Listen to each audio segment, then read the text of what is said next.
It is said that a people without the knowledge of their past history, origin, and culture is like a tree without roots.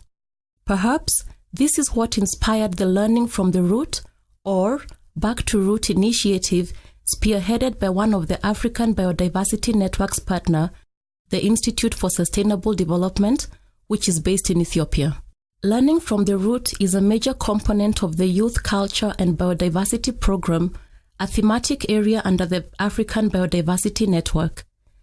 The initiative is aimed at connecting and reconnecting young people with the rich culture, heritage, wisdom, and traditional practices found in local communities through experiential learning, which combines an oral and practical learning approach. These communities understand and sustainably use their local biodiversity and cultural norms for maintaining integrated livelihoods.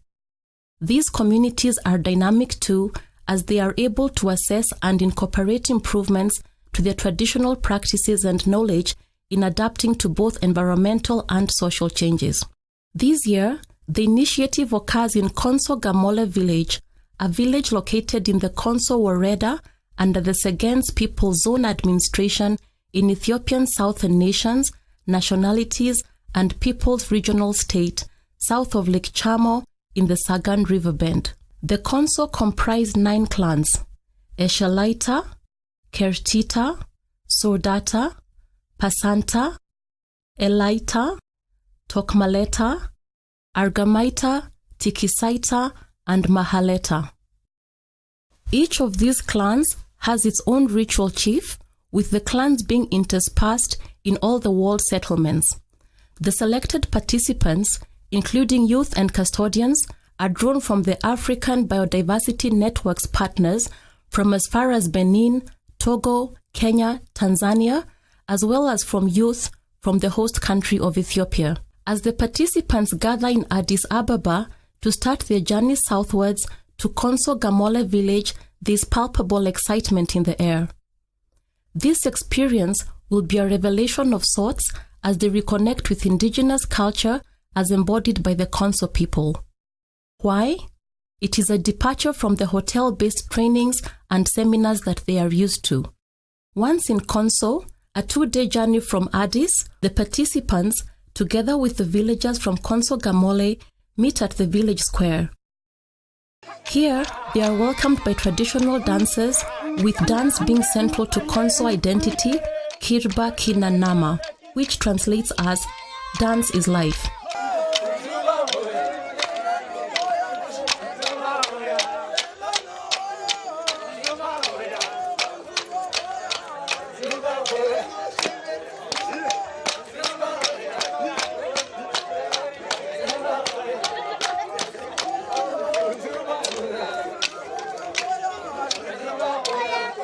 The welcome dance mimics the shileta, or funeral dance, and which is performed when a venerated elder in the community passes on. In the shileta dance, women dance alone as men watch. Then, the men dance alone as the women watch, during which both parties look out for potential mates. Afterwards, men and women can dance together, tansa, though with restrictions. A married man can dance with his wife, but those who are single can only dance with other singles drawn from their clan. Once the welcoming dance is over, the visitors get to interact with the villagers as they share a communal feast. Food and drink are in plenty and include a blend of modern and traditional food and drink: meat, Konso's dama, variously known as kurkufa, and moringa leaves as mida, or vegetables. Before the sun sets though, the visitors are taken to greet the chief. Chief Gezegne Wolde Dawit Kayate Kala, shortened as Chief Kala, is the 20th chief descended from his family. The responsibility is to lead the community, to solve problems, different kinds of disputes, conflict is happening in the community, and mainly it is a natural resource problem occurring in the area because of the territorial conditions, because of grazing areas and farming lands. Chieftaincy is hereditary and passes on from father to eldest son. The chief lives alone in his own compound, which is located in a sacred forest, a Konso traditional practice that has seen the conservation of forests in the area. In Konso, the forests are divided into two: Muradarwa, communal forests, and Mura Pokala, the chief's forests. The chief's forests are of particular importance in that generation trees or olahita can only be procured from here. Once the visitors greet the chief, they are taken back to the village square from where they get to meet the heads of the adopted families. This effectively marks the end of their status as visitors as they transition into adopted family members of their respective homestates for the duration of their stay. Upon arrival to their respective homes, they will be introduced to the rest of their families. The Back to Root initiative is structured in such a way that two participants plus a translator are adopted in a particular family. As dawn breaks, the village stirs slowly, a crowing here, a bleating there, the unrestrained laughter of a child, wisps of smoke that curl and dance in the golden rays as the sun peeks through the cracks and crevices. Indeed, there's a geniality that hovers in the air and drives away city worries. Once the visitors have washed their faces, they partake of a typical Konso breakfast, dama and kola, which is washed down with copious amounts of chaka.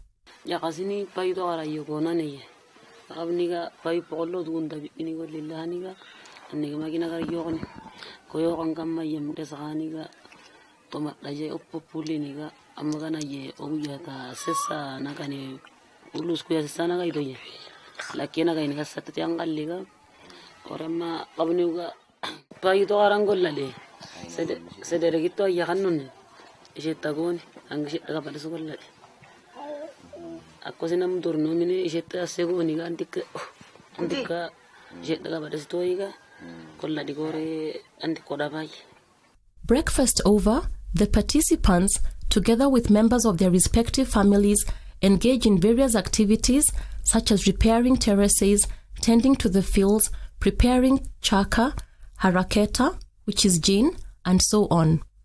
As they do so, they are educated on the community's customs, traditions, and way of life.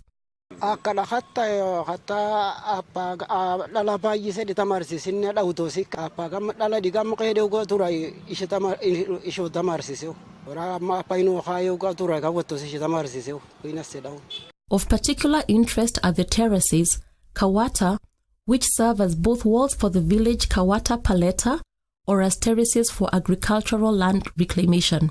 The walled villages, kawata paleta, are built on top of hills and in the days of yore served the purpose of keeping intruders out of the villages. These intruders being wild animals and marauders from other tribes. The kawata paleta are built from the inside out, expanding in radius and size as the population in the village grows. The inner walls are taller than the outer walls, as traditionally an expanded populace could defend itself from the enemies more effectively. Hence, the villages could afford to have the outer layers of the wall being shorter. Construction of the walls is men's job, with women being forbidden to build the walls, that is, idoran. The task is divided among the menfolk, with some of the men fetching the rocks as others pile them upwards to form the walls. The heritage of building the walls has been passed down from the ancestors. Inside the walled villages are open spaces called mora. The mora serve as cultural meeting spaces for the various tasks such as communal discussions, council, administering justice, and other administration duties. These spaces also include such cultural artifacts as olahita, generational trees, dagahela, generational stones, marriage stones, and swearing stones. The generation trees, olahita, are indicative of the coming of age of generations in a particular village. The Konso generations, or Kelta, are two in number, Hirba and Kalkusa, and interchange interminably with the erection of a generation tree marking the interchange. This ritual is conducted every 18 to 25 years, with the generation that has come of age taking over the responsibility of the community's affairs. The Olahita also doubles as a marker of age, with an elder, for example, stating that he has seen 3 generation trees and that he hopes to see a 4th one. The Dagahela, or generation stones, are used to estimate the age of children. The stones are of varying sizes. Thus, older children can lift heavier stones as opposed to their younger counterparts, and in this way, the ages of both groups can be fairly estimated. The marriage stone is much heavier, and boys are deemed to have come of age if they are able to lift the stone and hurl it over their shoulder. The swearing stone is partly buried in the ground and is used to administer oaths, with the accused person required to touch the stone and to speak the truth. Should the accused lie under oath, then misfortune will befall him and his household, including sickness and death. Other traditional Konso practices include the parka, working groups, waka, carved wooden grave makers, marriage rites, spirituality, and crop cycles. The parka, or working group, consists of an average of 25 members drawn from both sexes. The parka takes turns in working each other's fields, though they can be hired from someone outside the group.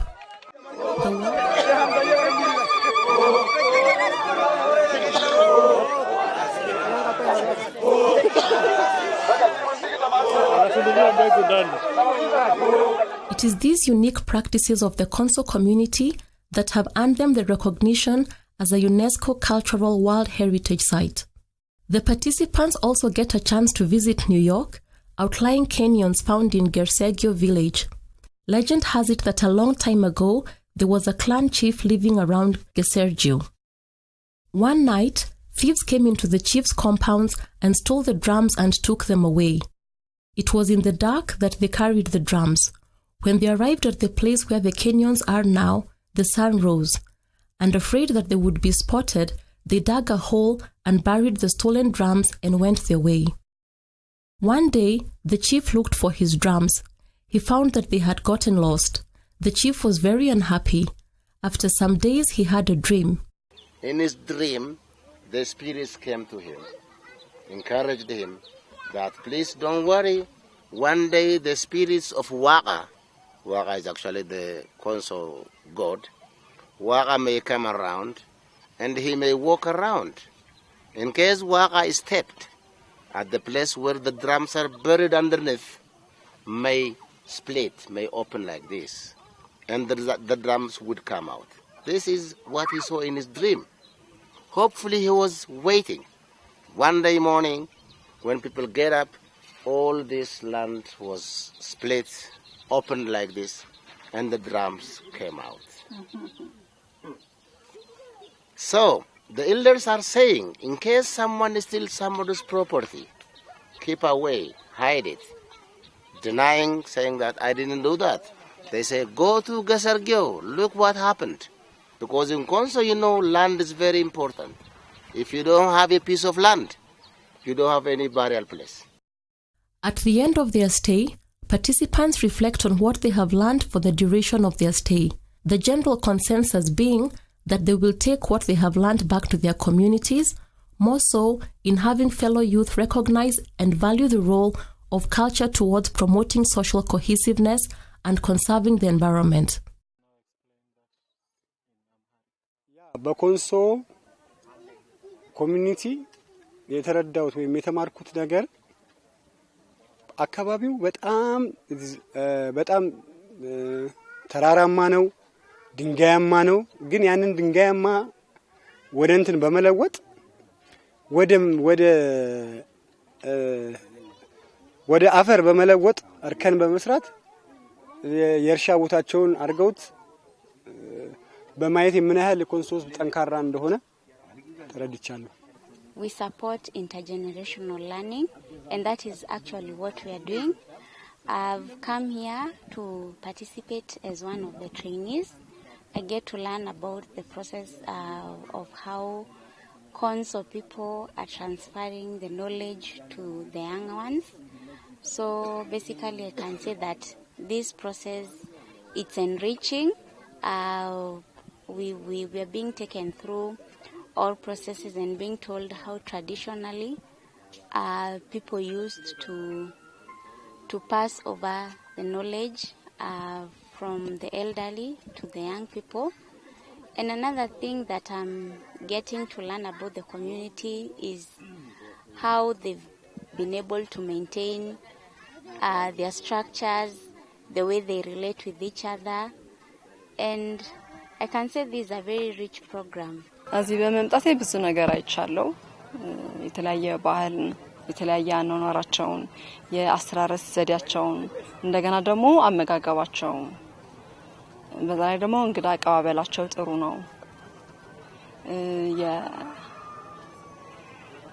የአዘራር ሲስተማቸው ጥሩ ነው። ማለት በአንድ እንትን ላይ የተለያየ ዘር ይዘራሉ። አንዱ እንኳን ባይበቅል በሆነ በድርቅ ምክንያት ከሌላኛው ጥቅም ያገኛሉ። There is a very close relationship between the culture and biodiversity. And one thing that I would like to replicate in our place is whereby youth, we are going to bring youth and elders together so that youth can link, can get knowledge about the culture and how it relates to biodiversity and how they can use the indigenous knowledge to solve some of the issues on biodiversity. Here in Konso, it's an interesting experience. First, because you see a community with a togetherness, with a unity. You see a community connected to its culture, with a kindness. You know, the reputation of Africa was that kindness, that natural brotherhood. And you can feel it here. People should learn informally by visiting local communities, by engaging with the local communities, by just staying days and the night with local communities about the lifestyle of the local communities. That will give them the opportunity to have a good documentation on the local knowledge or the indigenous knowledge. So when they pick both aspects of knowledge, the indigenous one and the modern one, so the generation can fully aware of their lifestyle, can keep their identity. So we are striving to connect them with the local communities, and this connection would help in making the young generation aware of their culture and also the relevance of culture and preserving the biodiversity. A feast is then held in which families bid the adopted family members adieu, a rather sad moment considering the strong bonds formed. It is a much quieter, though wiser group that leaves Konso with memories and lessons that will last a lifetime.